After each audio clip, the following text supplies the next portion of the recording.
പ്രിയപ്പെട്ടവരെ, വിശുദ്ധ ചാവറ കുര്യാക്കോസ് ഏലിയാസ് അച്ഛൻ്റെ 153-ാം ചരമദിനമാണല്ലോ ഈ ജനുവരി മാസം 3-ാം തീയതി. 153 വർഷം എന്നത് ഒന്നര നൂറ്റാണ്ട് കാലമാണ്.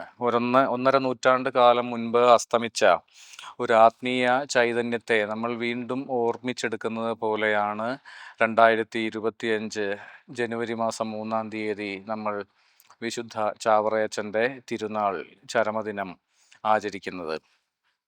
1871 ചാവറയച്ചൻ അന്തരിച്ചു എന്ന് നമുക്കറിയാം. അതിന് 2 വർഷത്തിന് ശേഷമാണ് മഹാകവി കുമാരനാശാൻ്റെ ജനനം 1873. ചാവറയച്ചൻ ഒരുപക്ഷെ നാരായണ ഗുരുവിനും മുൻഗാമിയായിരുന്നു കേരള സാംസ്കാരിക നവോത്ഥാന ചരിത്രത്തിൽ. നാരായണ ഗുരു തൻ്റെ സജീവമായ സാമൂഹിക ജീവിതം ആരംഭിക്കുന്നതിന് മുൻപ് തന്നെ ചാവറയച്ചൻ തൻ്റെ പ്രവർത്തന നിരതമായ ജീവിതത്തിൽ നിന്ന് വിരമിച്ചു കഴിഞ്ഞിരുന്നു 1871. ബഹുമുഖമായിരുന്നു ചാവറയച്ചൻ്റെ വ്യക്തിത്വം. ഏത് നവോത്ഥാന വ്യക്തിയെയും പോലെ ബഹുമുഖമായിരുന്നു ചാവറയച്ചൻ്റെ വ്യക്തിത്വം. ആത്മീയ ജീവിതം മാത്രമല്ല, വളരെ ഗാഠമായ സമൂഹോന്മുഖമായ ഒരു മനോഭാവം കൂടി അച്ഛനിൽ ഉണ്ടായിരുന്നു.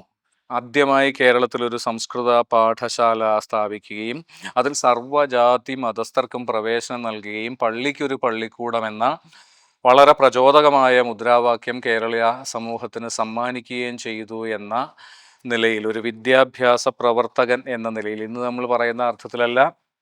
വിദ്യാഭ്യാസം, പൊതുവിദ്യാഭ്യാസം എന്നത് കേരളീയ സമൂഹത്തെ സംബന്ധിച്ച് ഒരു വിദൂര സങ്കല്പം മാത്രമായിരുന്ന കാലയളവിൽ 19-ാം നൂറ്റാണ്ടിൻ്റെ 2ാമത്തെ പകുതിയിൽ ഇതുപോലെ വലിയ ഒരു മുന്നേറ്റം, വലിയൊരു ചുവടുവയ്പ് വിദ്യാഭ്യാസ മേഖലയിലെ ചലനങ്ങൾ ഏതും സാമൂഹിക ചലനങ്ങളായി മാറും എന്നും നമുക്ക് അറിയാം.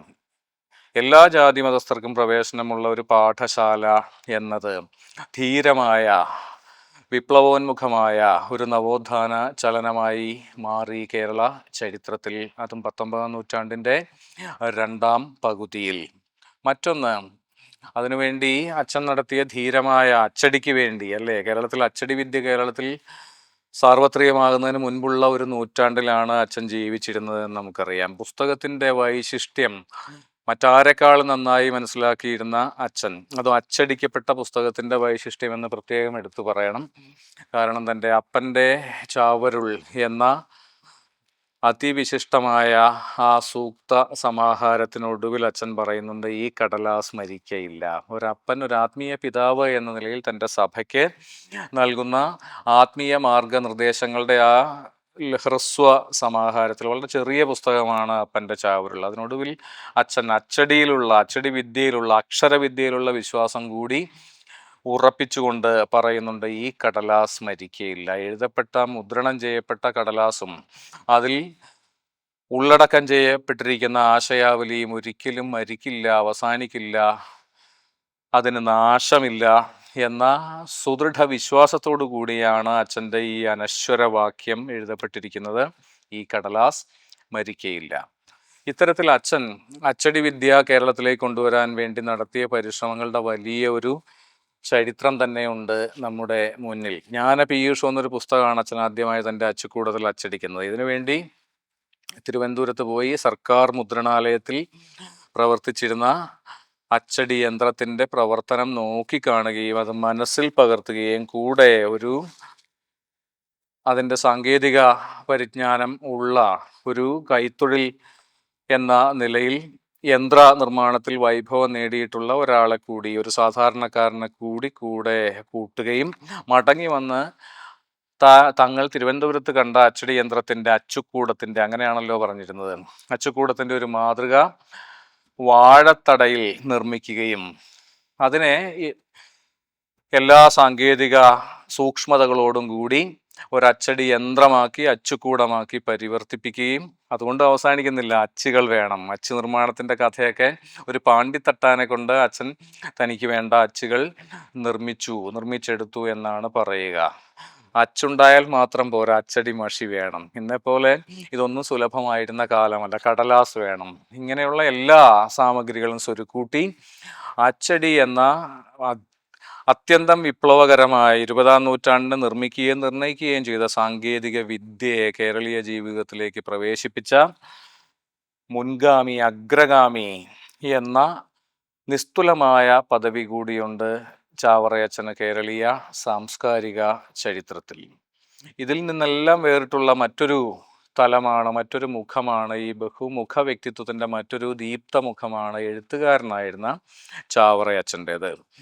ആത്മാനുതാപം എന്ന പേരിലൊരു മഹാകാവ്യം വിശുദ്ധ മാതാവിൻ്റെ ജീവിതത്തെ മുൻനിർത്തി തൻ്റെ ക്രിയാനിരതമായ തിരക്ക് ഏറിയ ജീവിതത്തിനിടയിലും അച്ഛൻ രചിച്ചു എന്നത് അച്ഛൻ്റെ സാഹിതീയ വ്യക്തിത്വവും ഇവിടെ നമ്മൾ പരാമർശിച്ച മറ്റു പ്രവർത്തന മേഖലകൾ പോലെ തന്നെ തുല്യ പ്രധാനമായിരുന്നു എന്നതിൻ്റെ തെളിവായി നമ്മുടെ മുന്നിൽ ശേഷിക്കുന്നു. 19-ാം നൂറ്റാണ്ടിലെ മലയാളം എന്തായിരുന്നു എന്ന് ഗ്രഹിക്കുന്നതിനും എങ്ങനെ മലയാള കവിതയുടെ പാരമ്പര്യവും വൃത്തഭേദങ്ങളും അച്ഛൻ തൻ്റെ രചനയിലേക്ക് ഉൾച്ചേർത്തു എന്നതിനെ മനസ്സിലാക്കുന്നതിനും നമ്മെ സഹായിക്കുന്ന വലിയൊരു സാംസ്കാരിക രേഖയാണ് ചാവറയച്ചൻ്റെ ആത്മാനുതാപം എന്ന മഹാകാവ്യം അഥവാ ഖണ്ഡകാവ്യം. മഹാകാവ്യം എന്നതിനെ വിവരിക്കാമോ എന്ന് എനിക്കറിയില്ല. സർഗങ്ങളായി തിരിക്കപ്പെട്ടിട്ടുള്ള ഒരു ഘടനയാണ് അതിൻ്റെ 12-ഓളം ഖണ്ഡങ്ങളുള്ള കാണ്ഡങ്ങളുള്ള ഈ കാണ്ഡങ്ങളിലൂടെ മാതാവിനെ മുൻനിർത്തി, അതാണ് ഇതിൽ നിർണായകമായൊരു കാര്യം.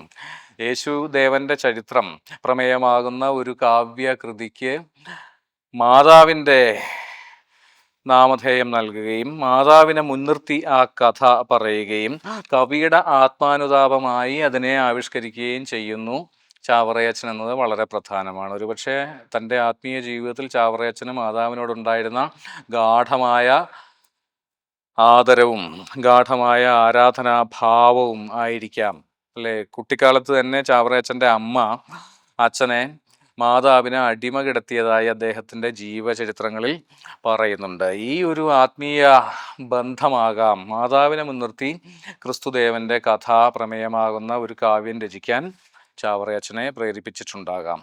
ഈ കൃതിയിൽ തന്നെ അമ്മ തന്നെ ആത്മീയ ശിക്ഷണം നൽകി വളർത്തിയ കുട്ടിക്കാലത്തെ പറ്റി, അമ്മയുടെ വാത്സല്യത്തെപ്പറ്റി അച്ഛൻ സവിശേഷമായി എടുത്തു പറയുന്നുണ്ട്. അന്നിലയ്ക്ക് ഒരു പാപിയുടെ കുംഭസാരം എന്ന നിലയിൽ, ആത്മനിവേദനം എന്ന നിലയിലാണ് ആത്മാനുതാപം എന്ന് തൻ്റെ കൃതിക്ക് ചാവറയച്ചൻ പേരിടുക. ഈ അർത്ഥത്തിൽ മലയാള കാൽപ്പനികതയുടെ പിറവിക്ക് മുൻപ് ആത്മനിഷ്ഠമായ ഒരു ഖണ്ഡകാവ്യമായി എഴുതപ്പെട്ടിരുന്നു ആത്മാനുതാപം എന്ന കൃതി എന്ന ചരിത്ര പ്രാധാന്യം കൂടി ചാവറയച്ചൻ്റെ ഈ കൃതിക്കുണ്ട്. ഇതിലെ ഒരു ഈരടിയെങ്കിലും ഇപ്പോൾ ഓർമ്മിച്ച് പറയുകയാണെങ്കിൽ, ആ തിരുപ്പിറവിയുടെ വിശുദ്ധ മുഹൂർത്തത്തെ മുൻനിർത്തി ചാവറയച്ചൻ ഒരുപാട് കവികൾ പല കാലഘട്ടങ്ങളിലായി വർണ്ണിച്ചെഴുതിയിട്ടുള്ള ഒരു മുഹൂർത്തമാണ് തിരുപ്പിറവിയുടെ മുഹൂർത്തമെന്ന് നമുക്കറിയാം.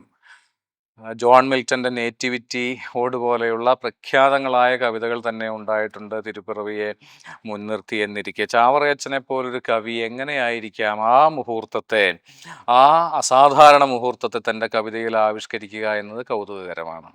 ആ ഈരടി ഇങ്ങനെയാണ്: സൂര്യാഭ പളുങ്കിനെ കടക്കും ഔവണ്ണമേ നാര്യാര്യ കന്നിക്ഷയം വരാതെ പെറ്റു നൂനം എന്നാണ് പറയുക. സൂര്യാഭ പളുങ്കിനെ കടക്കും ഔവണ്ണമേ നാര്യാര്യ കന്നിക്ഷയം വരാതെ പെറ്റു നൂനം. പളുങ്കിലൂടെ, സ്ഫടികത്തിലൂടെ സൂര്യപ്രകാശം സംക്രമിക്കുന്നത് പോലെ കന്യകയായ മാതാവ് കന്നിക്ഷയം വരാതെ, തൻ്റെ കന്യാത്വത്തിന് ഭംഗം വരാതെ തൻ്റെ ദൈവപുത്രനായ തൻ്റെ മകനെ പ്രസവിച്ചു എന്ന് എത്ര സൂക്ഷ്മമായാണ്, എത്ര സുന്ദരമായ ഭാഷയിലാണ്, എത്ര കണിശമായ ഭാഷയിലാണ് അച്ഛൻ പറയുന്നത് എന്ന് നോക്കുക. 19-ാം നൂറ്റാണ്ടിലെ മലയാളമാണെന്ന് തോന്നിക്കാത്ത വിധം നമ്മോട് സമ്മതിക്കുന്ന സുതാര്യമായ ഭാഷയിൽ. ഒരിക്കൽ കൂടി ആവർത്തിക്കട്ടെ: സൂര്യാഭ പളുങ്കിനെ കടക്കും ഔവണ്ണമേ നാര്യാര്യ, ശ്രേഷ്ഠയായ വനിത എന്ന അർത്ഥത്തിൽ, കന്നിക്ഷയം വരാതെ പെറ്റു നൂനം, നോവും കറയും കൂടാതെ എന്ന് പിന്നീട് പറയും. കുറയല്ല, കറ. നോവും കറയും കൂടാതെ എന്ന് ഇമ്മാക്കുലേറ്റ് കൺസെപ്ഷൻ എന്ന് നമ്മൾ പറഞ്ഞു വരുന്ന അമലോത്ഭവ മാതാവിൻ്റെ വിശുദ്ധിയെ വാഴ്ത്തുന്നു ചാവറയച്ചൻ. അതിനെ അനശ്വരമായൊരു വാങ്മയമാക്കി മാറ്റുന്നു ചാവറയച്ചൻ. ഇങ്ങനെ കവിയും കേരളീയ നവോത്ഥാനത്തിൻ്റെ ചരിത്രത്തിലെ നാഴികക്കല്ലുകൾ ഒന്നിൻ്റെ സ്ഥാപകനും വിദ്യാഭ്യാസ പ്രവർത്തകൻ എന്ന നിലയിലും മറ്റു പല നിലയ്ക്കും കേരളീയ സമൂഹത്തെ 19-ാം നൂറ്റാണ്ടിലേക്ക് 19-ാം നൂറ്റാണ്ടിൽ നിന്ന് 20-ാം നൂറ്റാണ്ടിലേക്ക് എത്തിക്കുന്നതിൻ്റെ ചാലക ശക്തിയും ആയിരുന്ന വിദ്യാഭ്യാസ വിചക്ഷണനും ആത്മീയ ചൈതന്യത്തിൻ്റെ പ്രസാരകനുമായിരുന്ന ഒരപ്പൻ്റെ ചാവരുളുന്ന ആ കൃതി നമ്മളിവിടെ പരാമർശിച്ചു.